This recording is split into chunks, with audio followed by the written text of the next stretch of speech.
Assalamualaikum warahmatullahi wabarakatuh.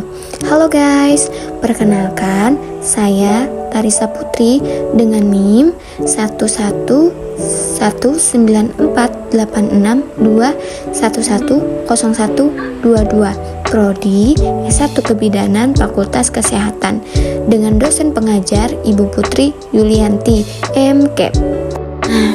Jadi teman-teman, hari ini saya akan sedikit membahas tentang siklus menstruasi. Nah, sebelum masuk dari pembahasan siklus menstruasi tersebut, mari kita bahas tentang pengertian menstruasi sendiri itu apa gitu ya. Masuk ke pengertian menstruasi.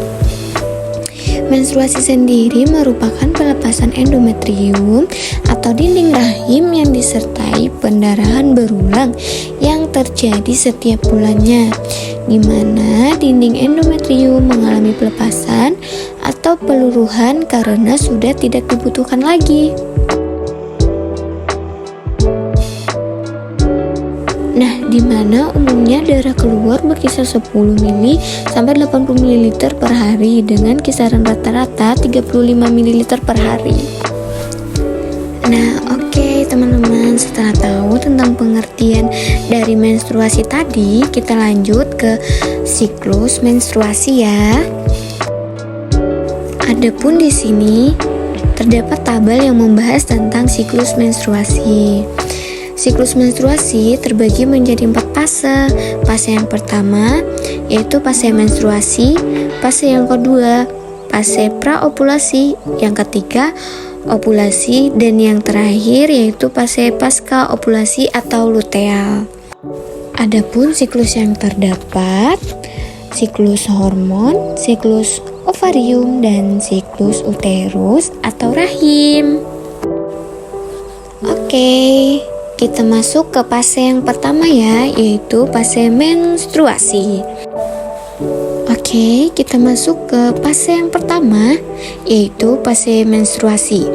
Fase menstruasi diawali yang tidak dibuahinya sel ovum, kadar hormon progesteron ikut turun, sehingga menyebabkan peluruhan dinding rahim dan menyebabkan menstruasi.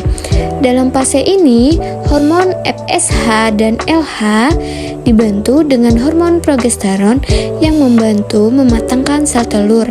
Fase ini umumnya terjadi antara 3-7 hari dengan rata-rata 5 hari. Lanjut ke fase yang kedua, yaitu fase praovulasi. Ketika ovum sedang matang, hormon FSH dan LH mengalami sedikit penurunan, sedangkan estrogen mengalami kenaikan. Seiring dengan naiknya hormon estrogen, dinding rahim pun ikut mengalami penebalan. Kedua hal ini terus naik sehingga ke tahap maksimal. Selanjutnya, masa fase ketiga yaitu fase ovulasi. Setelah mencapai titik maksimalnya, hormon estrogen mulai menurun.